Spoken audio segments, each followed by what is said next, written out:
Hi and welcome to our 2022 off-road video series. Today we've got a bike that we've really been looking forward to getting our hands on. It's the 2022 CRF250RX.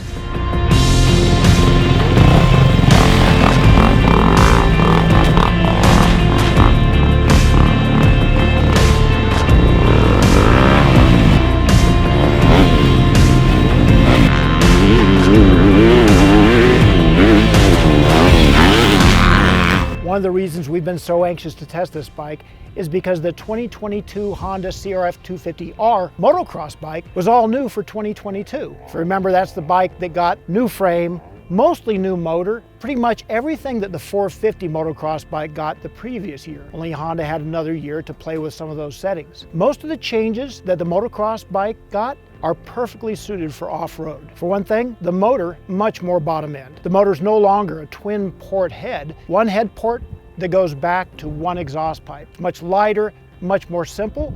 That suits off-road guys a lot better. The clutch on top of that is mostly new. It has an extra plate, it's much beefier. That's a real shortcoming with a lot of motocross bikes when you take them off-road. You tend to use the clutch a lot, that heats up the motor, things boil over, things go bad. This bike also has completely new airbox and mostly new suspension settings. As you can imagine, we really were anxious to get it in a good off-road environment to go testing. Today we're here at Cahuilla Creek MX course, which has the biggest kept secret in the world, great off-road loop. We've been riding around it all day. We love it so far. We have to admit, we already think that 250 motocross bikes make good off-road bikes because the power is so smooth, so linear. We loved last year's Honda just for that reason. This one, with the increased low end and bonus, a lot less weight, it's just better everywhere. The main differences that set this bike apart from the motocross bike are, of course, an 18-inch rear wheel, Dunlop tires, different mapping. In fact, 3 different maps.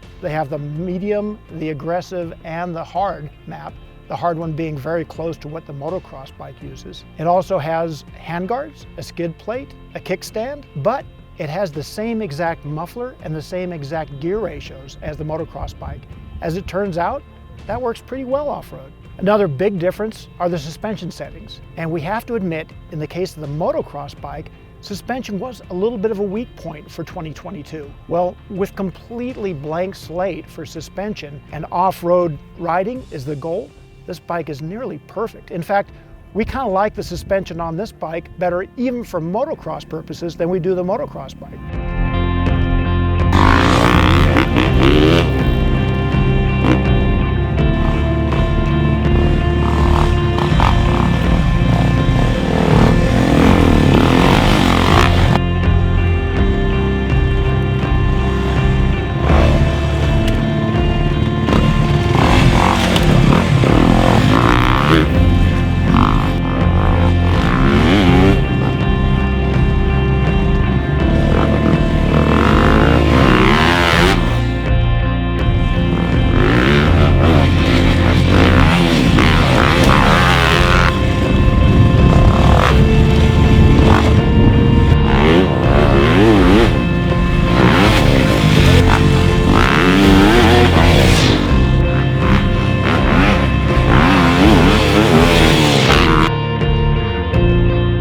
Another thing we like is the choice between map settings. There's a distinct difference between 1 flash, 2 flashes, and 3 flashes. 1 flash is what they've decided is the best compromise for most off-road conditions. There's a handlebar mount switch that you punch to change map settings. It'll give you 1 flash, 2 flashes, or 3 flashes, 1 being the standard compromise setting, 2 being mild, 3 being almost the same as the motocross bike. We like it. You can tell instantly the difference between these settings. We kind of like, as strange as it sounds, the more aggressive setting, 3 flashes, the one that's close to the motocross bike. It's still smooth and it revs like crazy on top. Now, if you remember the motocross bike, it lost a little bit of top end between 2021 and 2022. Well, that's not that big a deal with an off-road bike.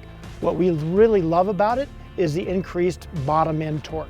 The bike comes on in the middle and stays on, and then it just keeps on revving to a point that's more than you would ever need for real off-road riding. The clutch also, huge improvement there because it doesn't heat up, the pull is lighter, and like we said, you tend to use a clutch an awful lot more in off-road environments. You're slipping it, you're always kind of working it. We're on a hot day here at Cahuilla. We never boiled it. We kept on making our photo guy, Sean Lipinovich, do the exact same stunts over and over again in a hot little canyon. There are a few things that we would like to see addressed from Honda. For one thing, that the gas tank, which is larger than the motocross bike, is a little bit blocky and slightly intrusive. We think they could trim that down a little bit. The exhaust, like we said, full motocross exhaust, not quiet, no spark arrestor. That could be done better, but you gotta leave some things for the aftermarket to do. The price is reasonable for an off-road bike. MSRP is $8,499. Comes in quite a bit below most of its Austrian counterparts. We're still testing this bike. We'll be testing it for a while. In fact, Honda might think we're giving it back in a week or two, but we're gonna keep it as long as we could possibly hold out.